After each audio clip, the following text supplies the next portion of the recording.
आज प्रथम प्रश्नटी ହେଉଛି କେଉଁ ଫଳକୁ ଛଡ଼ାଇବା ଦ୍ୱାରା ହାତର ପାପୁଲି ସାନିଟାଇଜ୍ ହୋଇଯାଇଥାଏ। ଅପସନ୍ ଏ ସେଓ, ଅପସନ୍ ବି ଡାଳିମ୍ବ, ଅପସନ୍ ସି କମଳା, ଅପସନ୍ ଡି ପିଜୁଳି। ପ୍ରତ୍ୟେକ ପ୍ରଶ୍ନରେ ଆପଣଙ୍କୁ 5 ସେକେଣ୍ଡର ସମୟ ମିଳିବ। ଯଦି ଆପଣ କୌଣସି ଉତ୍ତର ଜାଣିଥିବେ ତେବେ ଆମକୁ କମେଣ୍ଟରେ ଜଣାନ୍ତୁ।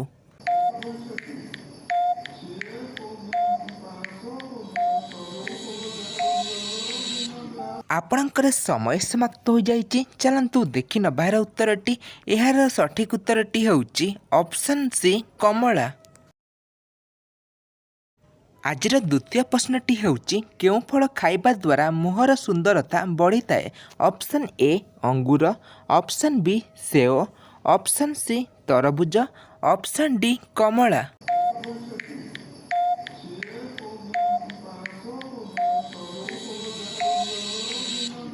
ଆପଣଙ୍କର ସମୟ ସମାପ୍ତ ହୋଇଯାଇଛି। ଏହାର ଉତ୍ତରଟି ହେଉଛି ଅପସନ୍ ଡି କମଳା। ଆଜିର ତୃତୀୟ ପ୍ରଶ୍ନଟି ହେଉଛି ମଣିଷର ମସ୍ତିଷ୍କ କେତେ ଭାଗ ପାଣି ହୋଇଥାଏ। Option A 70%, option B 75%, option C 80%, option D 90%।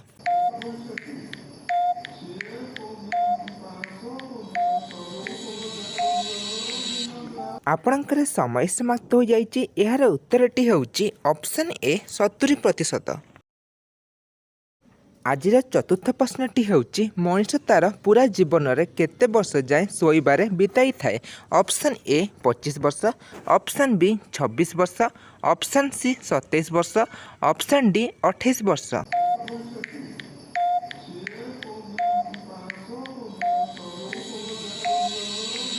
ଆପଣଙ୍କର ସମୟ ସମାପ୍ତ ହୋଇଯାଇଛି। ଏହାର ଉତ୍ତରଟି ହେଉଛି ଅପସନ୍ ଏ 25 ବର୍ଷ। ଆଜିର ପଞ୍ଚମ ପ୍ରଶ୍ନଟି ହେଉଛି ମନୁଷ୍ୟର ରକ୍ତ କେତେ ଦିନ ପର୍ଯ୍ୟନ୍ତ ଷ୍ଟୋର୍ ହୋଇ ରହିପାରିବ। ଅପସନ୍ ଏ 30 ଦିନ, ଅପସନ୍ ବି 32 ଦିନ, ଅପସନ୍ ସି 34 ଦିନ, ଅପସନ୍ ଡି 35 ଦିନ।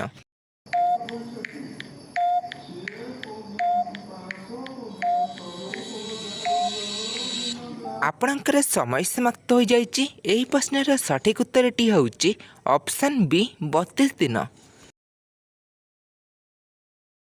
ଆଜିର ଷଷ୍ଠ ପ୍ରଶ୍ନଟି ହେଉଛି ଅଜଗର ସାପ କେତେ ଫୁଟ ଲମ୍ବା ହୋଇଥାଏ। Option A 20 foot, option B 22 foot, option C 24 foot, option D 25 foot.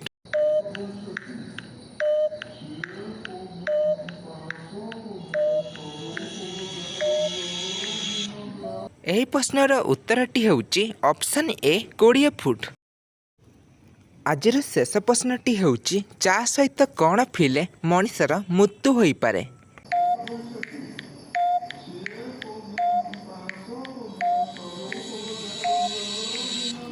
ଆପଣଙ୍କର ସମୟ ସମାପ୍ତ ହୋଇଯାଇଛି। ଚାଲନ୍ତୁ ଦେଖି ନେବା ଏହାର ଉତ୍ତରଟି। ଏହାର ଉତ୍ତରଟି ହେଉଛି କ୍ଷୀର।